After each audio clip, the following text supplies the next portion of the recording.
As-tu déjà remarqué qu'il existe des personnes qui travaillent dur toute leur vie, se lèvent tôt, font tout comme il faut, atteignent leurs objectifs, suivent les règles, et pourtant n'arrivent jamais à construire de la richesse? Et, en même temps, il y a d'autres personnes qui semblent avoir découvert une logique différente. Des gens qui, même sans travailler autant que les autres, réussissent à multiplier leur argent, à augmenter leur patrimoine, à créer de la liberté et à vivre avec beaucoup plus de sécurité. La question est, quelle est la différence? Est-ce que ces personnes sont plus intelligentes? Est-ce qu'elles sont nées dans des familles riches? Est-ce qu'elles ont eu de la chance? La vérité, c'est que la différence réside dans quelque chose qui n'est presque jamais enseigné à l'école, au travail ou à la maison, la manière dont elles comprennent l'argent. Il ne s'agit pas d'effort physique, ni du nombre d'heures travaillées. Il s'agit de conscience financière. Il s'agit de voir l'argent comme un outil qui peut travailler pour toi. Beaucoup de gens passent leur vie à croire que pour gagner plus, il faut travailler plus. C'est le modèle traditionnel, enseigné depuis l'enfance. Tu étudies, tu trouves un emploi, tu échanges des heures contre un salaire, et tu répètes cela jusqu'à la retraite. Le problème, c'est que ce modèle fonctionne seulement jusqu'à un certain point. Il limite ton temps, ton énergie et surtout, ta capacité de croissance. Parce que tu n'as que 24 heures par jour. Et lorsque ton revenu dépend directement du nombre d'heures que tu travailles, tu restes toujours enfermé dans une limite. Voici le premier grand blocage financier que presque personne ne remarque. Nous pensons que l'argent vient du travail. Mais les personnes riches ne pensent pas ainsi. Elles comprennent que le travail peut générer de l'argent, mais que l'argent est capable de générer plus d'argent. Et c'est ça qui change tout. Tandis que la majorité essaie simplement de survivre jusqu'au prochain paiement, ceux qui comprennent l'argent construisent l'indépendance, brique après brique. Il y a ensuite un deuxième point important, la différence entre actif et passif. C'est un savoir tellement simple qu'on pourrait l'enseigner à n'importe quel enfant, mais ce n'est pas le cas. Et c'est précisément ce qui sépare ceux qui construisent un patrimoine de ceux qui restent piégés dans le cycle de la consommation. Un actif est quelque chose qui met de l'argent dans ton portefeuille. Un passif est quelque chose qui en retire. Simple, clair, direct. Pourtant, la plupart des gens passent leur vie à accumuler des passifs en pensant qu'il s'agit d'actifs. Par exemple, quelqu'un reçoit une augmentation au travail. Et au lieu d'utiliser cette différence pour construire un patrimoine, cette personne augmente son niveau de vie. Elle change de voiture, fait un crédit, achète un nouveau téléphone à crédit, achète des vêtements pour être à la hauteur de son nouveau salaire.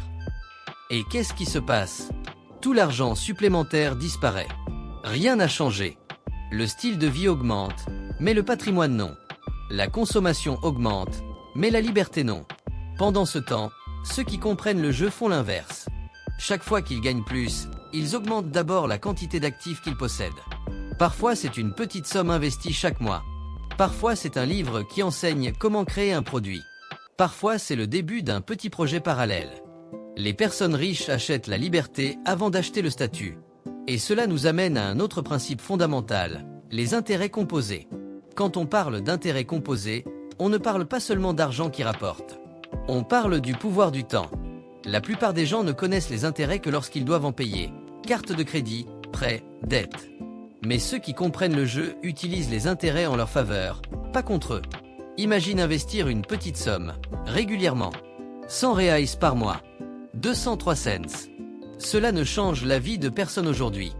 Mais au fil des années, ces montants, ajoutés aux gains qui s'additionnent eux-mêmes, créent quelque chose d'extraordinaire. Parce que le temps est le facteur le plus puissant de la richesse. D'abord lent, presque invisible. Puis, lorsque le cycle s'accélère, les résultats deviennent exponentiels. Et c'est là qu'intervient la patience stratégique. La plupart des gens veulent des résultats rapides. Ils veulent devenir riches en 6 mois. Et quand cela n'arrive pas, ils abandonnent. Mais ceux qui prospèrent comprennent que la richesse est un jeu à moyen et long terme. Ce n'est pas un événement.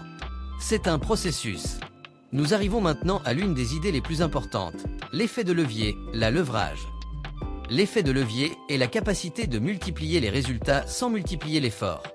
Les personnes riches utilisent l'effet de levier de plusieurs façons. Elles utilisent le temps des autres. Elles utilisent le savoir des autres. Elles utilisent l'argent des autres. Elles utilisent la technologie pour travailler en leur absence. Pendant qu'une personne ordinaire dépend de ses propres heures, quelqu'un qui comprend le jeu crée des systèmes qui travaillent même lorsqu'il ne travaille pas. Et la clé pour construire cela, c'est l'apprentissage continu. Les personnes riches ne s'arrêtent pas d'apprendre après l'école.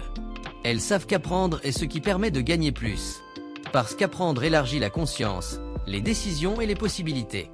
La vérité, c'est que ton argent grandit à la même vitesse que ta conscience financière. Meilleure conscience, meilleur choix. Meilleur choix, meilleur résultat d'eau.